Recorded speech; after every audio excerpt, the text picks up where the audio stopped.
Hello and welcome back. In this video, we're gonna create the login page and also the front-end submission page for our post type.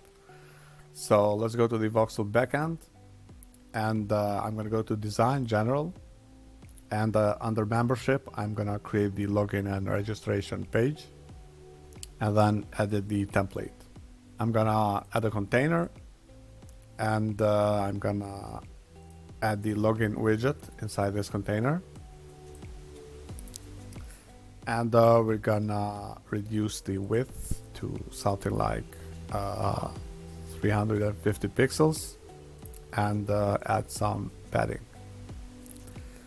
Another thing I'm gonna do is select the parent container, and I want this container by default to use all the available screen space. So to do that, under height, we can here set the unit to VH and type 100 VH. However, because the header covers parts of the screen, the container will stretch outside the screen a bit. To account for this, we can select custom units here and do a CSS calculation. So we know the header has 80 pixels height, and we want the rest of the height to be used by the container. So we can do a calculation using CSS, 100 VH minus 80 pixels. And this gives us the result that we want. This is not something required, but just a preference of mine. Another thing I'm going to do is align the content within the container to center.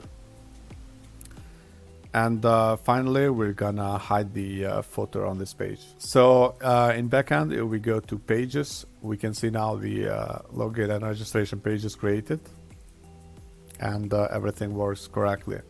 So when the user is logged out, the login and registration form will show up, but when the user is logged in, we have these additional account settings, for example, to change the email address, password, and some privacy settings and logout.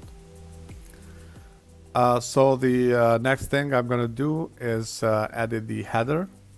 And the first thing we're going to do is have our logo linked to our homepage. So here we can either paste our homepage URL or just enable dynamic tags and pick the site URL. And the other thing we're gonna do is select the user bar widget, and we're gonna add the component custom link, which will link to the login page. Let me select an icon, and we're gonna type the label here. And I'm gonna enable the visibility of the label, so it shows on desktop. As for the link, we can either type the link of the page here or enable dynamic tags, go to site, and select login URL here. So we can see in front end our component is displaying. However, we don't want this to be displayed for logged in users, only for logged out users. So to do that, we're gonna apply a visibility rule. Here I'm gonna select show if, and as condition, I'm gonna pick user is logged out. So now the component does not appear for logged in users, but it will appear for logged out users, as you can see here. The next thing we're gonna do is create our front-end submission form for our post type. So in backend, I'm gonna go to the post type editor and edit the places post type, and go to templates, and then create the create post template. So something to note, every post type that you create has a unique page where the submission form is added.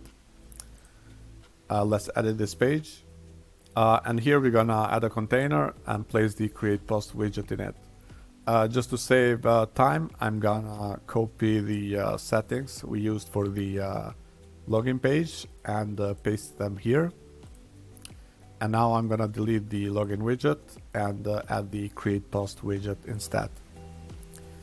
And here we're gonna pick the places post type, and we're gonna increase the width to 500 pixels. Let's save changes. In the previous video, we added this plus icon, which will link to our submission form. One thing I want to change is prevent the link from opening in a new tab.